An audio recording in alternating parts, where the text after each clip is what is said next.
Hi friends, welcome to Akshu Tarika channel. இன்றைக்கி நம்ம சேனலில் என்ன பார்க்க போகிறோம் அப்படின்னு பார்த்தீங்கன்னா, இன்ன வரைக்கும் நம்ம நிறைய பருப்பு பொடி, இட்லி பொடி அந்த மாதிரியான இது நிறைய போட்டிருக்கோம். பட் அதனுடைய கிரேவிங்ஸ் இன்னும் குறைஞ்ச பாடு இல்லை. ஸோ அது அடிக்கடி நமக்கு அந்த இது வந்துக்கிட்டே இருக்கும்.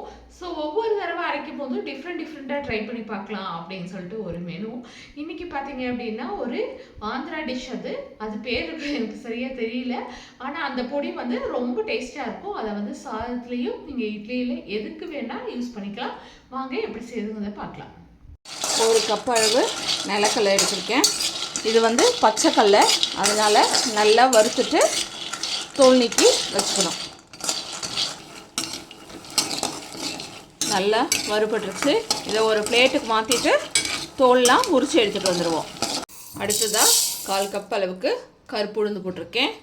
கடலைப்பருப்பையும் 1/4 கப் அளவுக்கு இது கூட சேர்த்து நல்லா ப்ரௌனாக வர வரைக்கும் ரோஸ்ட் பண்ணி எடுத்துக்கணும்.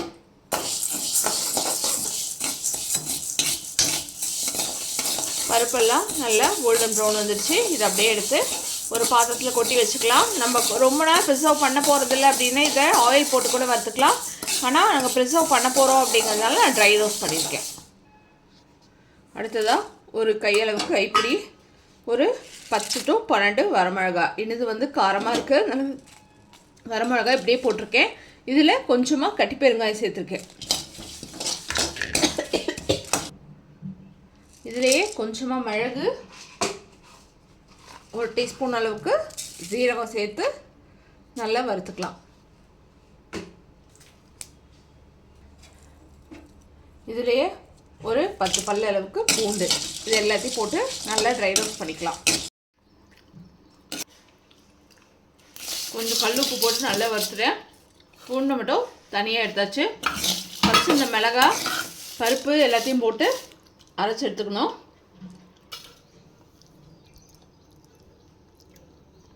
பருப்பெல்லாம் அரைச்சி முடிச்சதுக்கப்புறம் இந்த பூண்டையும் கடலைப்பட்டையும் போட்டு லைட்டாக பல்ஸ் மோடில் பல்ஸ் பண்ணி எடுத்துடணும். பல்ஸ் பண்ணி குறைன்னு அரைச்சி எடுத்துகிட்டு வந்தாச்சு. சூப்பரான நம்மளோட பொடி ரெடி ஆகிடுச்சு. சூப்பராக நம்மளோட வேர்க்கடலை பொடி ரெடி ஆகிடுச்சு.